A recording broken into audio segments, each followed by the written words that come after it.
This is the Six Figure Chick Podcast, Episode 4, with Jully-Alma Taveras, the founder of Investing Latina, an online community for financially powerful women.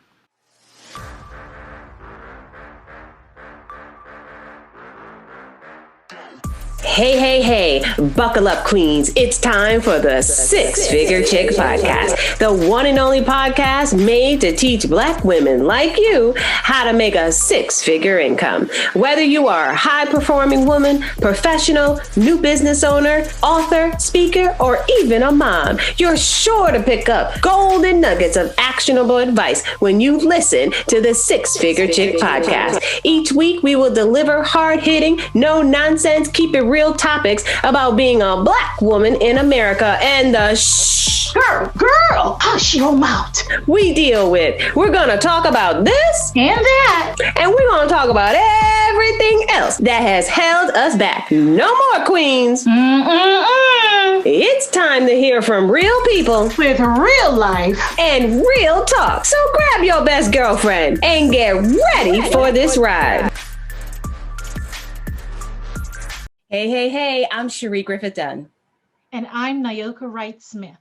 And this is the Six Figure Chick weekly podcast to help you win at work, in your business, at home, and succeed at life. The year of the Black woman is shaping out to be a powerful year. We are excited to bring enriched content about Black people, especially Black women who are pioneers and trailblazers of this country. Today, we will continue the discussion about Black women, Latina women, and Native women who struggle within our wage gap. And we're going to bring an investment expert who is going to share with us how to get back in the game. We're going to talk about the pay that Black women make. We've been on the book since 1980, showing that we've made 56 cents to the dollar. And currently, we're at 63 cents to the dollar. So we really have not made much progress in the area of our wages. While Latina women have earned only 53 cents to the dollar, and in current day, they're at 55 cents to the dollar. So we have work to do, you guys, for all of us women. And our Native women, they've earned 55 cents to the dollar, and now they're at 56 cents to the dollar in current day. And let's not forget that white women, they went from 60 cents to the dollar in 1960 to 82 cents to the dollar in 2020. So they have a broader gap of income that we're missing. But let's not get ahead of ourselves. We are still behind the man, right? We talk about this a lot. What constitutes a man to make 100% of the dollar while we make less? So we're going to dig in and discuss that a little more. Nayoka, we talked about the differences of where our Black women and our Latina women are working, thinking that may have an indication of why we're seeing that our wage gap is so low. Do you want to chime in on that?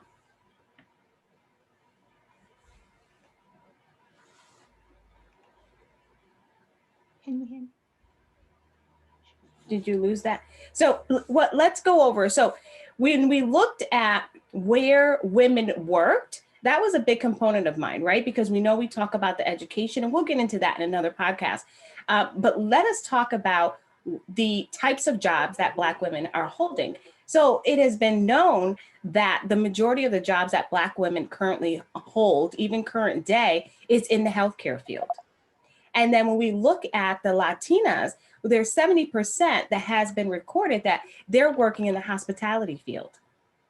So this could have an indication of why our wage looks so low, possibly because we're in positions where we can possibly receive money under the table. And so we have a lower amount that's being reported, but we know that those positions can be quite lucrative.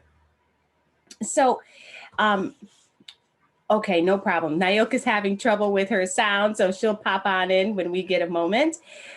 So today, I want to talk to you about what women are doing in society to kind of help women get back in the game. This particular woman, Jully-Alma Taveras, she is the founder of Investing Latina. I love that. It's an online community for financially powerful women. She is an award winning money expert, writer, and YouTuber that covers topics and personal finance, investing, and entrepreneurship.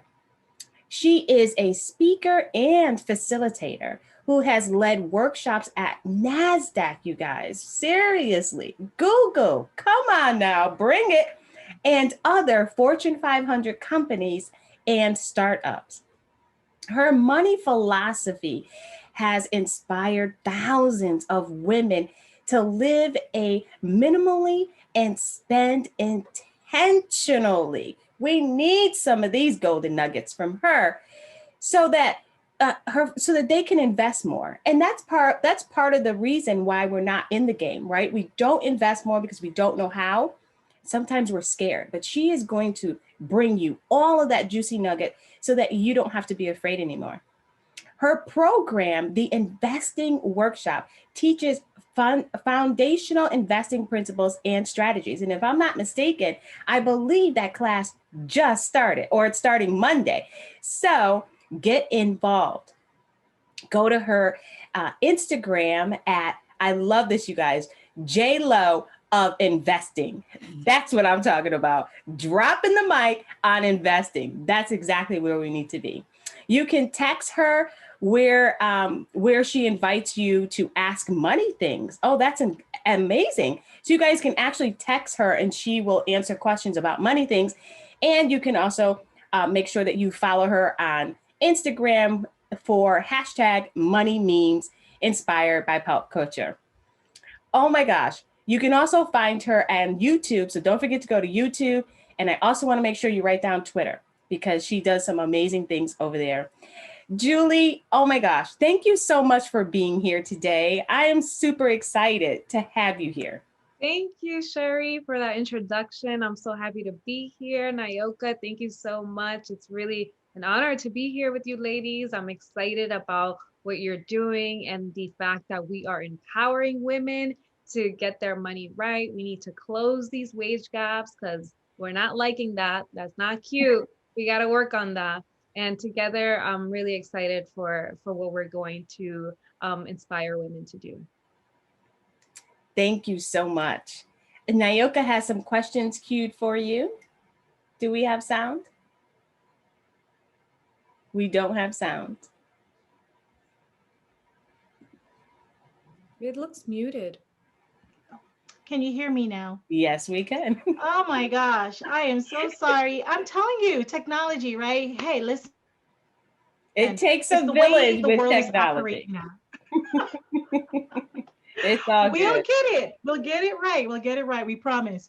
But oh my gosh, Julie, we are so thrilled and excited to have you here. We can't wait to just dive in and ask you all these amazing questions because we know that a lot of people are asking these questions. Women, especially, are asking these questions as well. So the first question that I have for you is, tell us, how did you start your journey, and how long have you been doing this kind of work?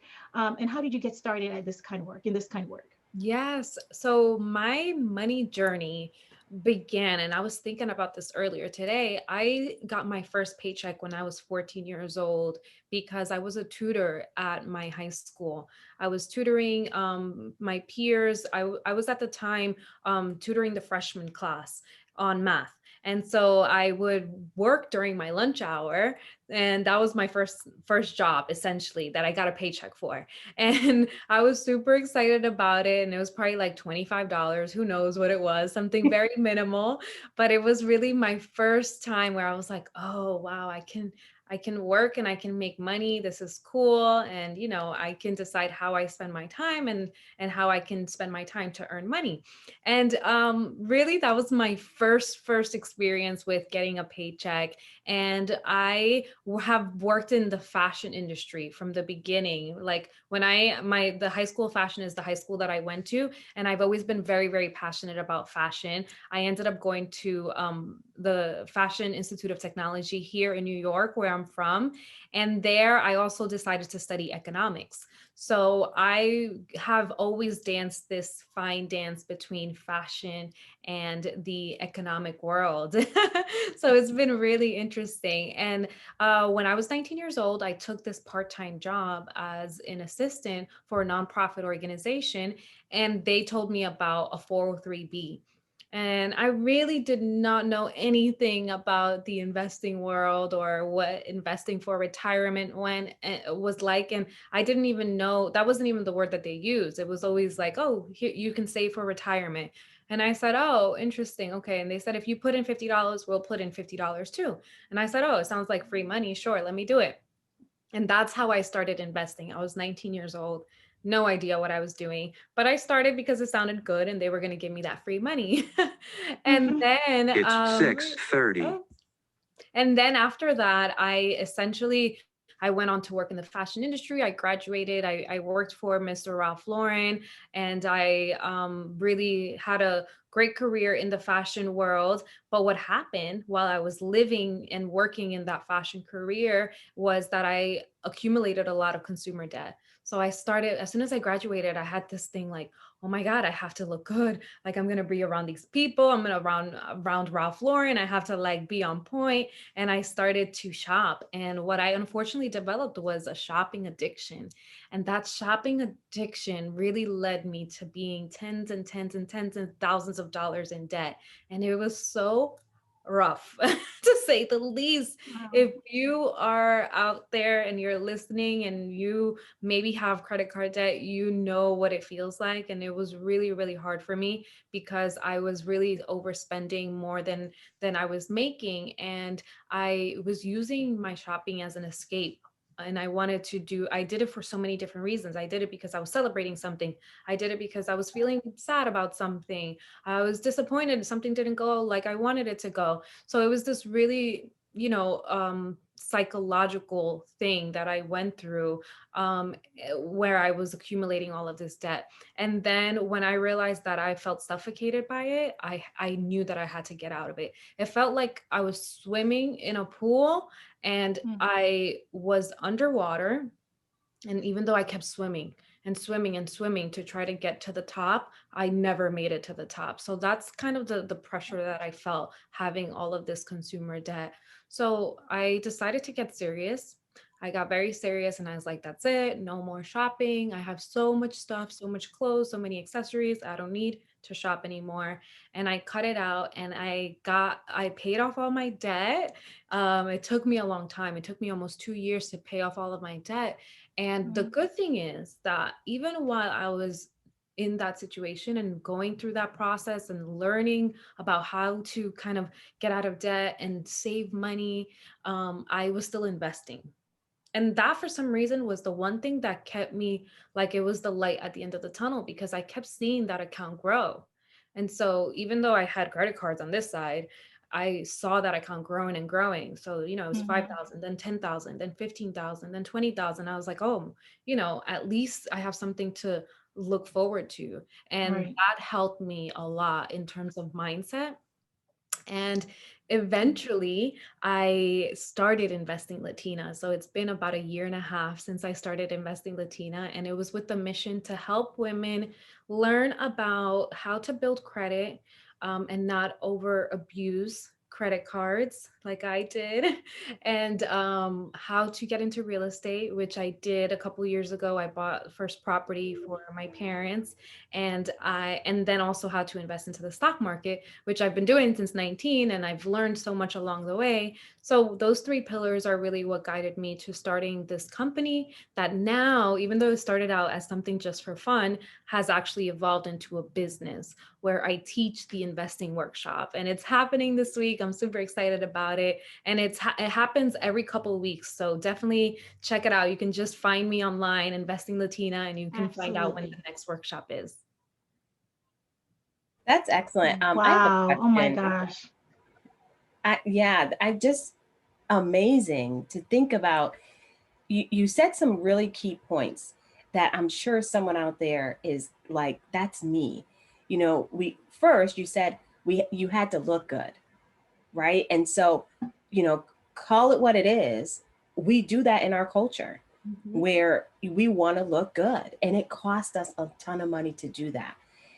So when you started to realize that you didn't need to go out and spend anymore and become upside down on your credit and put yourself through, that tumultuous experience, what were some of the techniques that perhaps you used when you were getting through that? Did you go through writing all of your credit cards down that you owed? Did you look at putting together a monthly budget, right? Because I'm sure your money, right? You had more month than money. So Yep. can you just talk a little bit about um, how you actually did that? Like, Yeah. For sure. So I think that what really was helpful for me was to kind of face the reality of it. I made a very short list of the debts that I had. And at that point, I was in my 20s. I think I had, right now I have 4 credit cards. And I think at that time, maybe I had 6 possibly. Well, I had 6 credit cards. I wrote down the balance on each of them and I wrote the interest rate right next to it. And I wrote it from highest amount. So the card that I had the most on, which I think was my Citibank card, for example. And that one had like, I always had, it's one of my oldest ones, and I had a really high limit on it because every time that I would spend money, I would get an increase. And they do this automatically. They're like, oh yeah, you've been using your credit. We'll give you some more for you to use.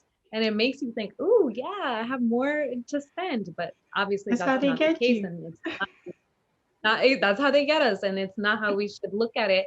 But I had it listed in terms of who I had the highest, who I owed the most to, and who I owed the least to, and then I wrote next to it what their interest rates were. And so throughout the months of me getting started and paying down these debts, I started to consistently call them and ask for decreases in the interest rate. So at that, I might have had like 22% interest rates, and I'm pretty sure that I had a couple of late payments. So there were some that were even higher. And so I was always calling like, hey, can I get my interest rate reduced? And you really just have to face what it is that you have. So making that short list, and doesn't have to be too complicated. It was 5 lines. It was 6 lines, one for each credit card. And then I kept track of when I called them and when I got my interest rate reduced. So I would call every like 3 months, every 6 months, and ask for lower interest rate. And it helped me in small ways because I would pay less in interest, and then I could pay more towards the balance. And another thing that Mm-hmm. I did, even while I was doing that, is I did what's considered the Snowball Method, I where was you about to pay ask you the lowest credit about card, that. the one that has the Yep. least debt. And so, because I looked, when you look at what you actually have, you can kind of Mm-hmm. start thinking logically. And you're like, okay, let me Right. work this out. Let me see what I'm gonna do. And so I looked at it. And I'm like, well, I owe this one, only $800.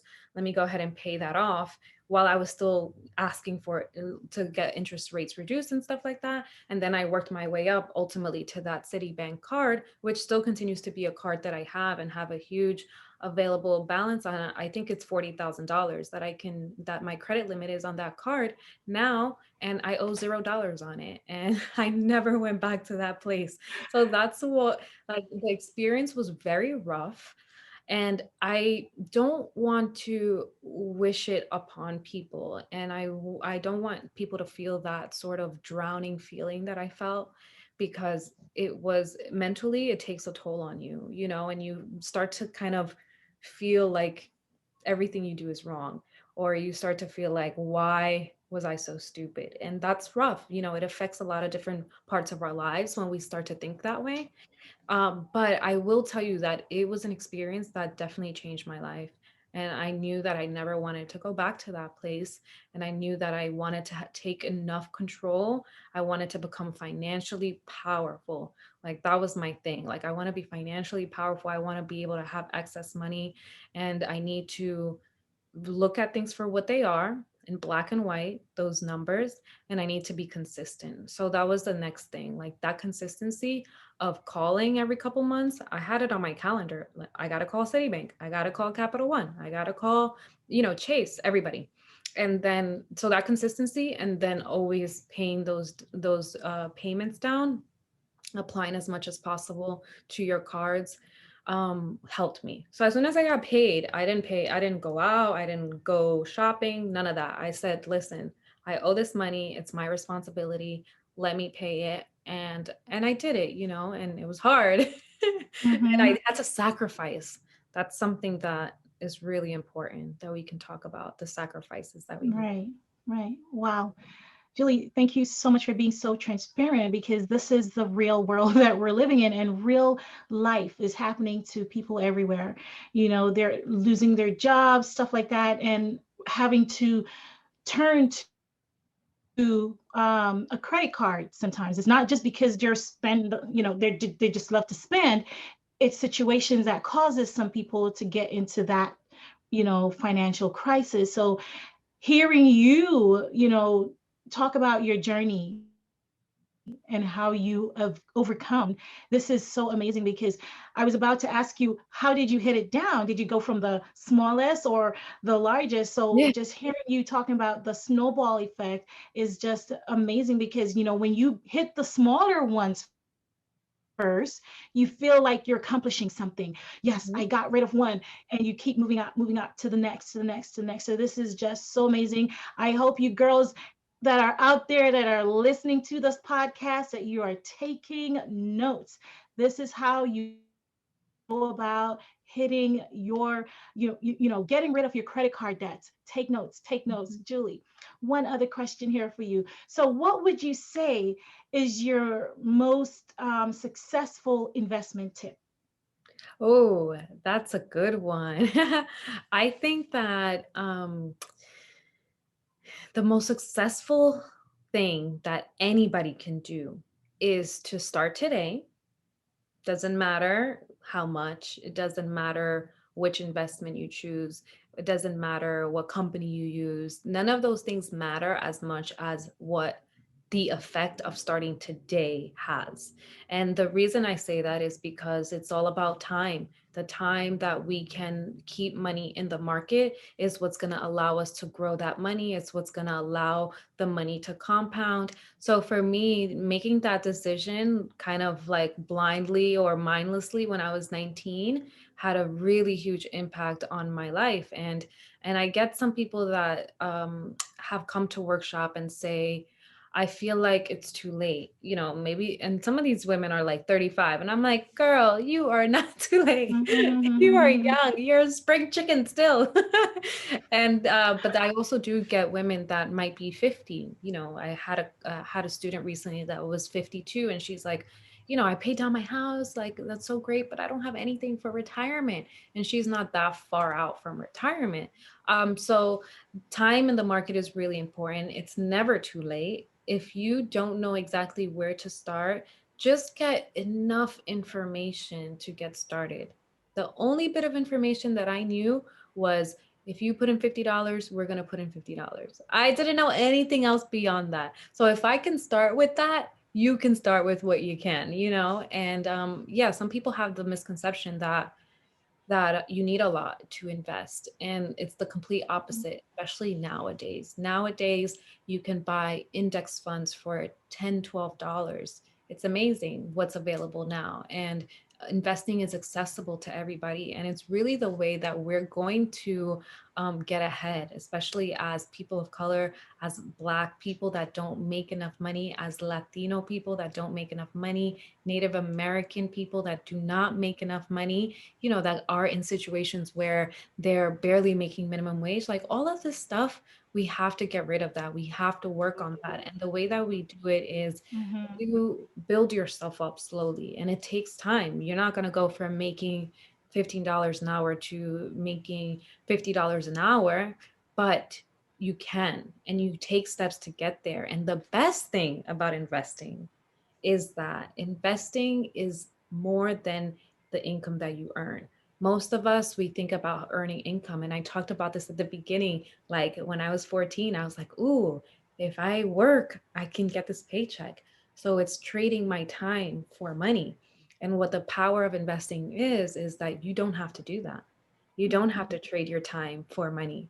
You use the money that you have earned to make that money work for you. And it works much harder than we can ever work. We're humans. We can work maybe 10 hours a day if we're pushing it, you know. Us entrepreneurs, we work a lot more sometimes. We push the limit sometimes, but Yeah. we're still human and we need to rest. The stock market, it doesn't rest. You know, it's open 5 days a week, but even outside of those 5 days a week, it's still working. So that's the power of investing. And I think getting started is key. Learning just enough to say, okay, let me open up an account. And it might not be the perfect account, and you'll learn along the way. And it might not be the perfect investment. You'll also learn along the way, but it's just important to get started. And what I teach is getting started with index funds so that you get a mix of the full market and not have to do so much research and so much diligence on individual companies. So that's a really key way that you can get started. I Juicy love stuff. that. And you talked about the sacrifice. Mm. That is huge, right? Because no matter what it is that we want to do, we set our minds up and we go, this is great. I am going to start investing. I'm going to pay down my credit cards. But guess what? If we don't sacrifice, we're not going to have the availability to do that. So, can you talk a little bit about what are some of the teachings that you teach around the importance of sacrifice?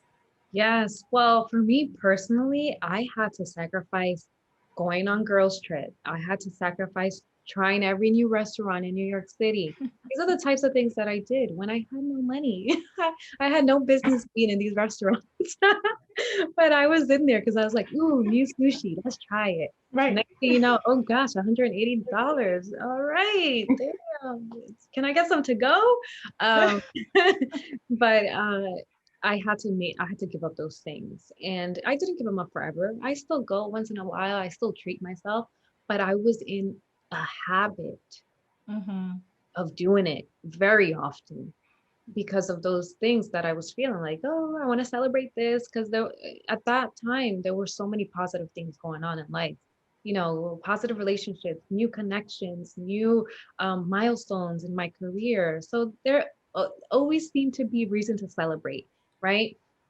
And then on the flip side, when because those moments they happen, but there's also the sad moments when I messed up at work, when I broke up with my boyfriend, when I was arguing with my parents, those moments too, like those sad moments that you're just kind of like, damn, I feel overwhelmed. Like I need a break. Let me do something else. And you have to think about more positive and more fulfilling ways, and you sacrifice by doing things that you were just in the habit of doing, not because they made you feel any better. And that's what I think shifted for me.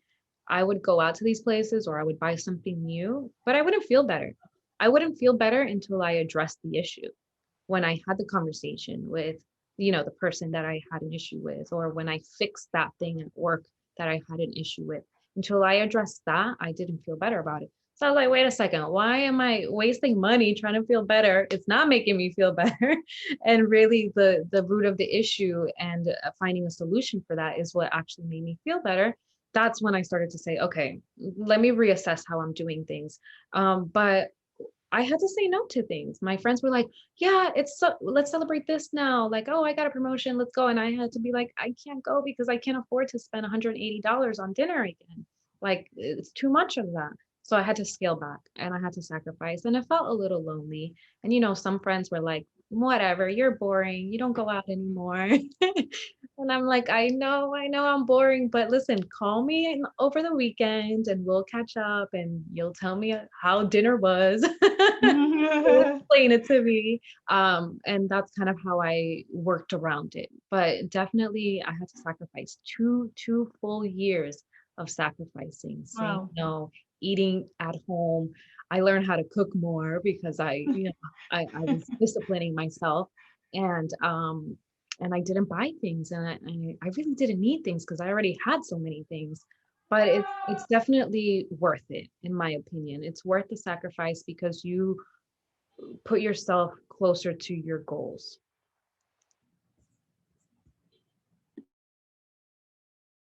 That is so awesome. This is can you, this is so awesome. Oh my gosh. When I say discipline, when I say sacrifice, it's a mindset.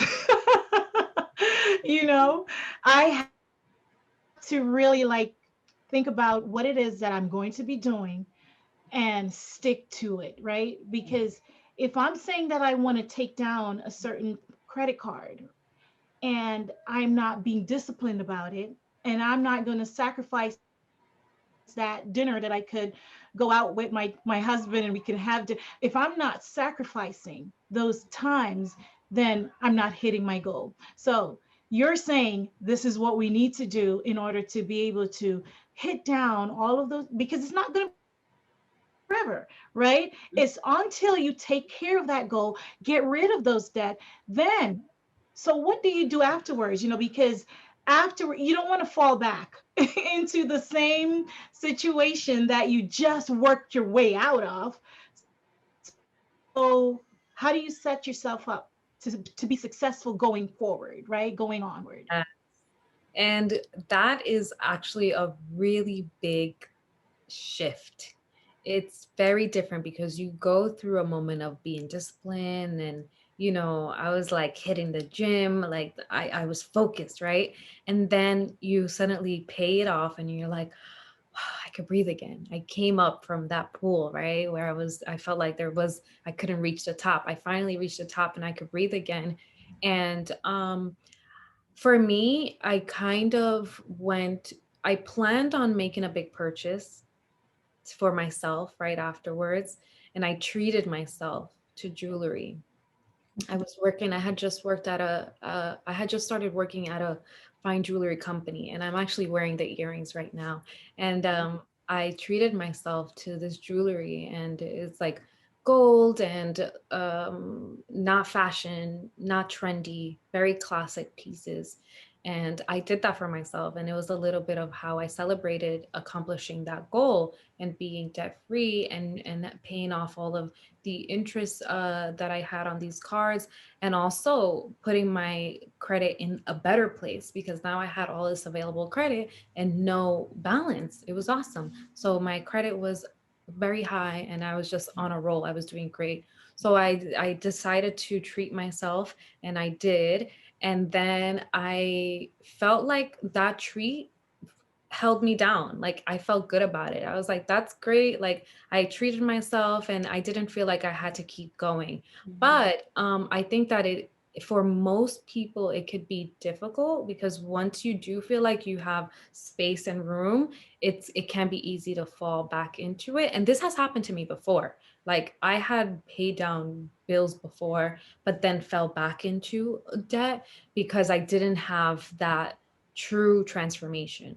And that transformation, I think, happened only after 2 years. That I was like, all these things, they're just not as important. So I think it's important that we celebrate our wins. So I always say small financial win. Be proud of yourself. Be proud of the things that you've accomplished. If you paid a credit card, congratulations, right? Like be proud of that and treat yourself in a way that makes sense for your budget. Treat yourself with 1% of what you bring in for the year. You can kind of do the math on that.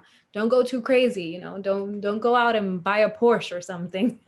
Don't treat yourself like that, but treat yourself in small ways so that you can it's a little bit like behavioral. Like when you do something well, you should be able to reap the benefits of it and treat yourself for it. And then I also space things out. So I took a vacation probably maybe 6 months after I paid off my debt, and I saved up for it, and it was low key, it was nothing crazy, but I took a little vacation and that felt really good. So I think that becoming a little bit more of a planner really helped me a lot. And I planned how I was going to spend money and what I wanted. And I made sure that I selected things that were actually valuable. Like I was going to feel really good about it. And that's different for a lot of people. Like it could be dining out, it could be traveling, it could be buying a purse, it could be very different for a lot of people. But just recognize that and try to stick to a few things. Like don't have a lot of things. Like, oh yeah, I love bags and I love traveling and I love shoes. Like that Mhm. becomes a little bit much. So, and that's also why I talk about minimalism in my work, because I think that you become I'm in New York. I'm sorry. You hear the alarm go off.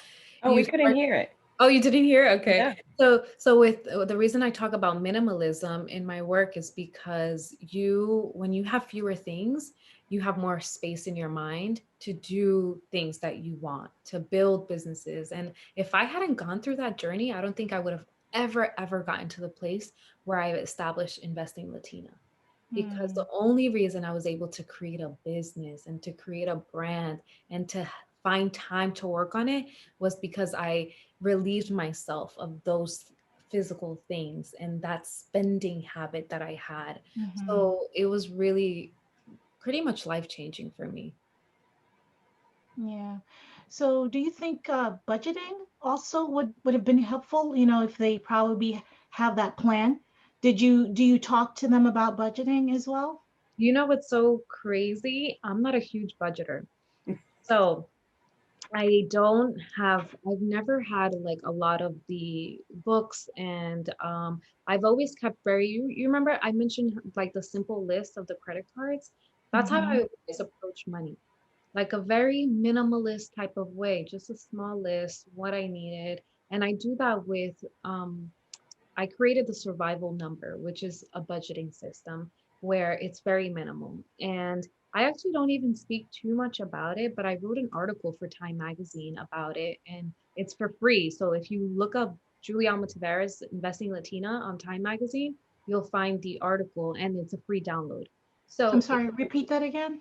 sure, it's called the survival number, my survival number, and it's a downloadable file, and you can find it on time.com/slash next advisor.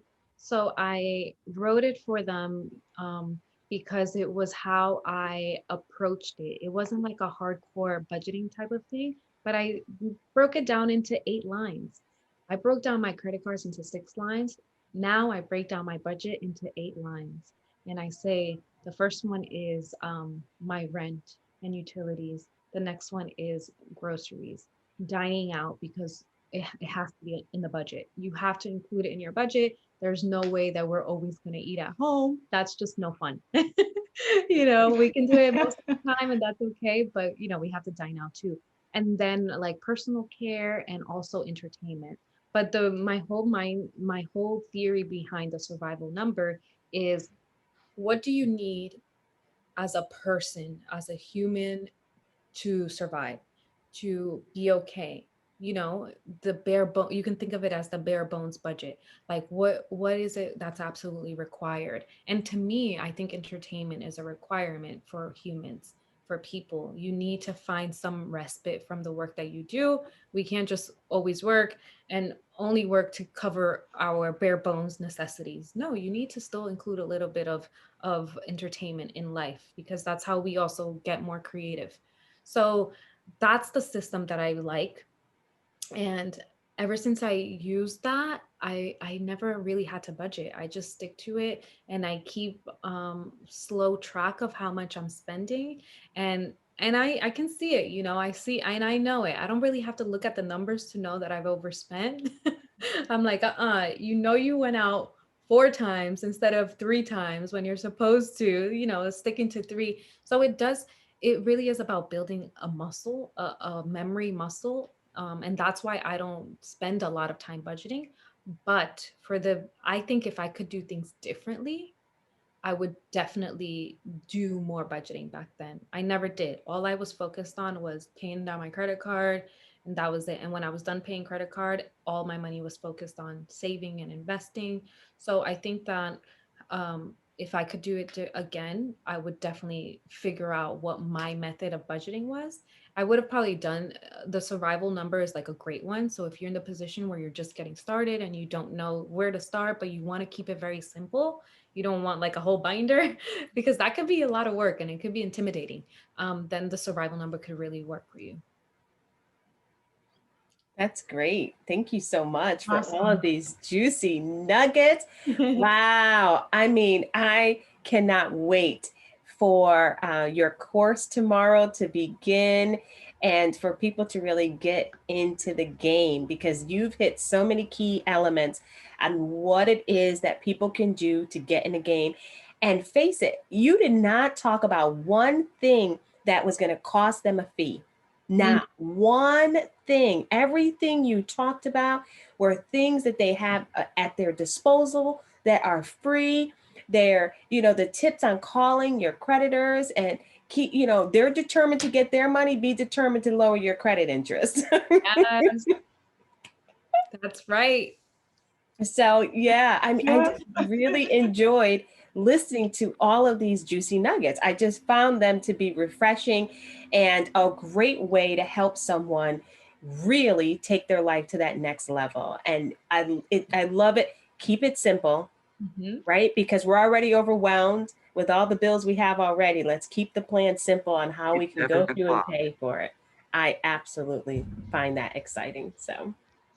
Thank you so much for being here with us today. We are just so grateful to have you, the Latina investor. This is amazing. Can you please tell people again how they can get in touch with you?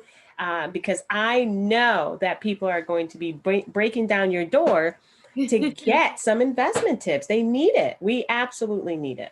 Yeah, Absolutely. you can absolutely reach me at investinglatina.com and also on all socials. On Instagram, I am on Twitter. I have an amazing YouTube channel and I call it amazing because literally anytime I get a question from someone, I invite everyone to ask me many things. I have a video already answering that question because I've gathered so many questions in the past year and a half from people that have asked, how do I reduce my credit card? How can I get started with real estate? How can I get started with investing? And it's actually all for free on my YouTube channel. So you can definitely check that out. If you want something a little bit more guided, I have workshops and that's also on the website. And it's different because it's also a community and you come together with people that are also in that same step where they're getting started with investing. So that's also a really great resource. You can always text me to ask me money things. I answer these texts myself, and the number is 917-636-4049. Ask me money things.